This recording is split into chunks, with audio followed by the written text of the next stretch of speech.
خدا ناشناس، سروده سعیدی سیرجانی در سن 28 سالگی.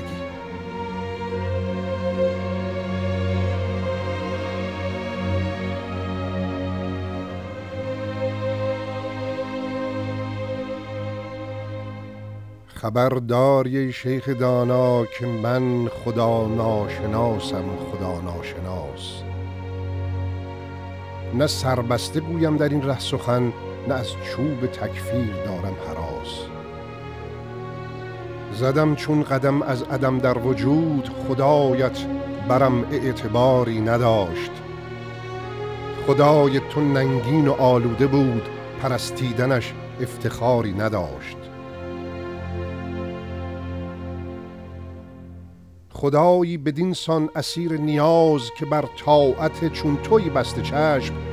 خدایی که بهر 2 رکعت نماز، گراید به رحم و گراید به خشم.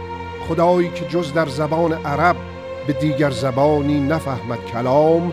خدایی که ناگه شود در غضب، بسوزد ز کین خرمن خاص عام.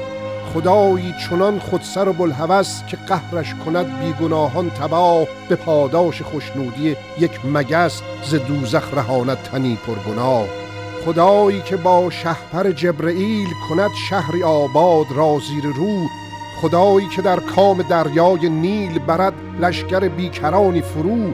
خدایی که بی مزد مدح و ثنا، نگردد به کار کسی چاره ساز.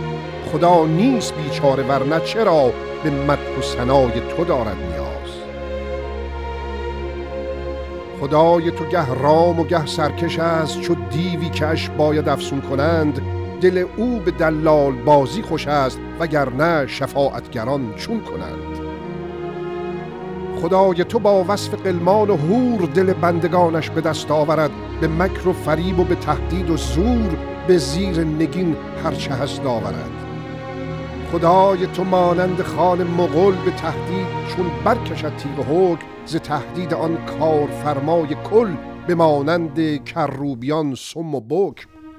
چو دریای قهرش در آید به موج، نداند گنهکار از بیگناه. به دوزخ درون افکند فوج فوج، مسلمان و کافر سپید و سیاه. خدای تو اندر حصار ریا، نهان گشته کس کس نبیند گزند. کسی دم زند گر به چون و چرا، به تکفیر گردد چماغش بلند.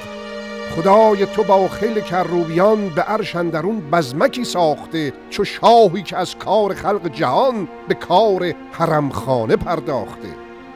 نهان گشته در خلوتی تو به تو، به درگاه او جز تو را راه نیست. توی محرم او که از کار او، کسی در جهان جز تو آگاه نیست. تو زاهد بدین سان خدایی بناز، که مخلوق طبع کجندیش توست. اسیر نیاز است و پابست آز، خدایی چنین لایق ریش توست. نه پنهان نه سربسته گویم سخن، خدا نیست این جانور اژدهاست. مرنج از من شیخ دانا، که من خدا ناشناسم، اگر این خداست.